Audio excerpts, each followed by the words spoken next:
What's up? It's Lahir Rajapaksa here. In this video, I'm going to show you exactly what to do when work deadlines, travel, or family commitments take over so you aren't constantly stuck in this cycle of making progress and losing progress. Once you learn how to do this, you will never gain the weight back again. I used to have the typical South Asian body, but after years of trial and error, I eventually figured it out. And every day, I help other South Asian men do the same, but in a matter of months instead of years. So the first thing to understand is a fallback plan is essential if you want to do this for the rest of your life. If you want to lose the fat and keep it off forever, you have to realize you will be busy again at some point in the future. Even if you're not busy right now, something will happen. Again, like work will get busy, family stuff, you have to travel, whatever it is, something will come up.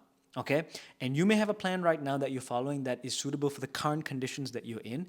But if that changes, you don't have as much time, you're a lot more tired, you can't put in the same level of effort, then your plan also needs to change. That's where a fallback plan comes into play. It is like a minimalist strategy that you can follow with the diet and training, something that takes up little time, takes up little effort, but still gets you seeing those results. Yes, you're not going to be seeing as much results as you would with something that is taking up more time and more effort, but the idea here is to keep the ball rolling.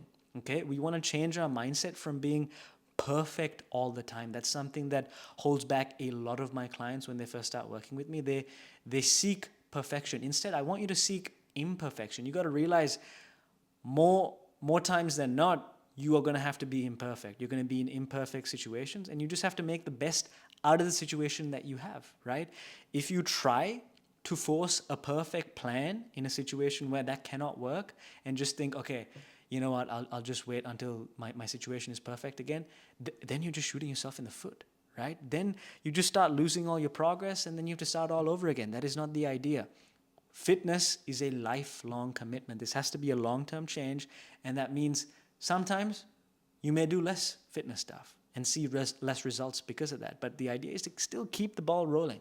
What you have to realize is it's not about getting the best results possible all of the time. It's about getting the best results possible for your situation. If you had some sort of a situation where you could go to the gym 5-6 times a week, eat all of your food cooked at home, everything closely monitored, and that situation is no longer possible, then we have to adapt to the situation we're in and make the best we can out of that situation instead of trying to force something that is obviously not going to work.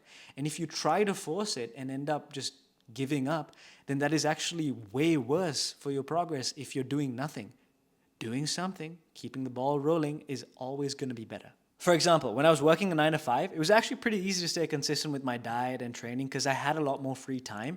But that all changed when I started launching my coaching business. So I had my 9 to 5 from obviously 9 to 5. And then 5:30 onwards until about 9 or 10 p.m., I would just be working on my coaching business. And then Saturday and Sunday, full days, are both, again, on the coaching business. So it was like 70, 80-hour work weeks. It was really, really busy. I barely had any time. It was really stressful.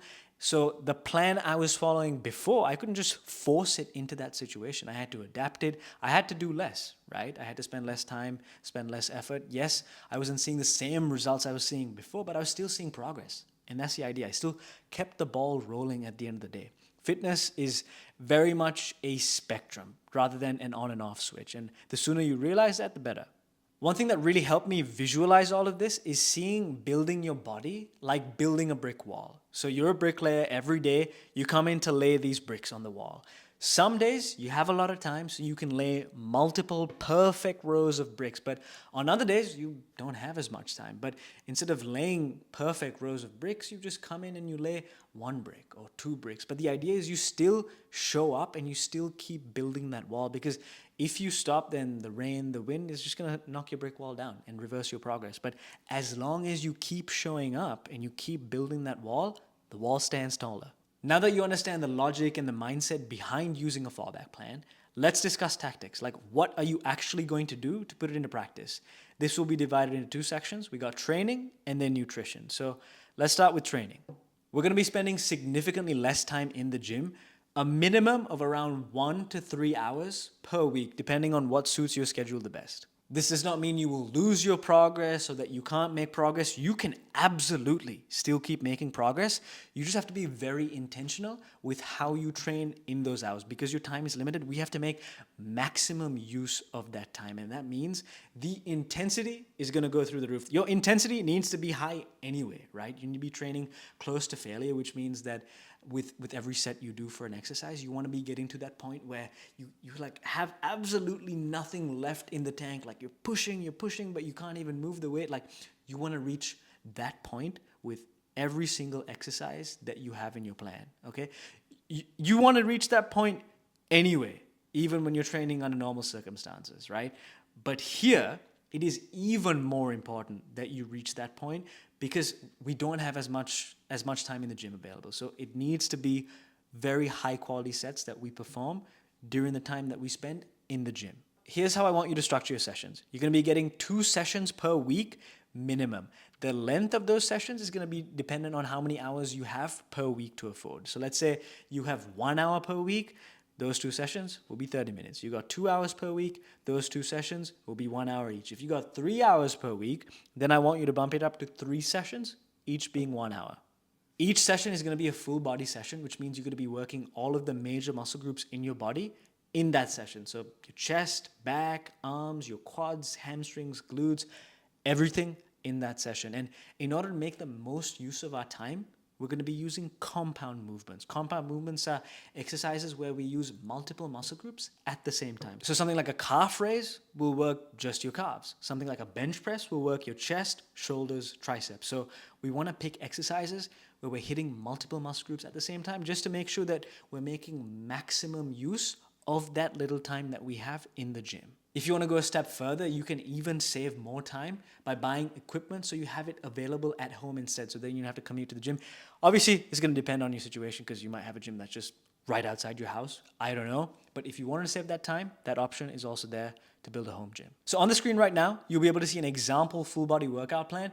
Just steal this one. It works for 1 times a week, 2 times a week, 3 times a week. It has all the compound movements that I discussed. You will get the most bang for your buck using this plan. So just take it, steal it. So with your food, you don't have the luxury to just cook and track every single meal every day. We got to think a little bit smarter than that. And I'm going to give you 5 different options, but I also want you to understand the logic behind what we're doing because we are not seeking to have perfect meals where we get the best whole foods ordered and we cook everything meticulously, tracked everything. We don't want that. We just need meals that we can track. As long as we have an idea of what the calories and the protein are, that is a win. Because then we can absolutely make progress towards our goal because we know whether we're hitting our calorie target and protein target each day. Number 1, subscribe to a meal prep service. There's plenty of really good options in the US, UK, Australia. You can just type it up on Google. You'll find plenty of good ones. The best ones will have the calories and the protein on the menu. You want to look for that because then it's going to be really simple to track. All you have to do is pick the right ones that allow you to hit your calorie target and protein target for the day. And then you can just order breakfast, lunch, dinner. They'll drop it off once or twice a week. You put it in the fridge, you reheat it, and that is it. Number 2 is getting ready-made meals from places like M&S and Waitrose. When I say ready-made meals, I mean like stuff that is in packaging already, like chicken and rice or pasta or mac and cheese. Stuff that is pre-cooked. You just put it in the oven or the microwave. And that's it. It's just going to have the nutritional information on the package itself, the calories and protein. So tracking is literally as simple as just scanning a barcode. That's it. Number 3 is ordering from restaurants that have the calories and protein on the menu. Now, most places won't have the protein on the menu, but quite a few places in the West actually do have the calories on the menu, like Nando's or even sushi spots like Subway is another one. You have a lot of these good options. So literally just go on to Uber Eats, Deliveroo, whatever it is, and you will find a bunch of restaurants that actually do have the calories. You may not have realized this before because you weren't looking for it, but now you will be. Number 4 is buying ready-made ingredients. Here, you still have an element of cooking, but you're still saving yourself a ton of time and effort along the way. So this could be stuff like wraps, where the only thing you cook is the thing going inside the wrap, and then you just have to assemble it. Then you have microwavable rice. You obviously still have to cook the mains, and the rice you just chuck in the microwave, you heat it up. Or you could get pre-cooked chicken or pre-seasoned chicken, and then it's just a matter of throwing it in the pan. Or you can buy veg mixes or salad mixes that, again, you can just stir fry. So the idea here is you save yourself cooking time by buying stuff that is already partially pre-cooked. Number 5, really obvious one, but still massively useful, is bulk cooking for the week. So instead of cooking every single day, you cook all of your meals for the week on one single day. You end up saving a lot of time, a lot of effort. And with all of these 5 different methods, you don't have to just have one or the other. You can have a different blend of them. So maybe you can just bulk cook all your meals for just lunch or just dinner. And then the rest of the meals you order from restaurants that have calories on the menu. So pick a blend that suits your lifestyle the most, something that you feel like you'll enjoy. That's the most important part, because that's when you'll actually stick to it. So that's pretty much everything with diet and training. Now, before I forget, if you're a South Asian that's been struggling to lose fat and keep it off in the long term, and you still have no idea how to piece this together with your busy work schedule, click the first link in the description. Don't worry, it's not some crash diet or anything like that. It's just a video of me telling you how I could solve your problem. It is a sales page though, like it's designed to sell you something. I'm not gonna hide that. Now, you don't have to click it. You can click it if you want to. It doesn't really matter to me either way, but if you have really struggled with long-term fat loss, it might be worth checking it out. That's everything for this video. Now you have a fallback plan in place that you can follow when shit hits the fan, so you'll never be inconsistent again. Also, comment any video ideas or requests that you have. I respond to every single comment on YouTube, so let me know. You officially made it to the end. Thank you so much for watching. I love you. Goodbye.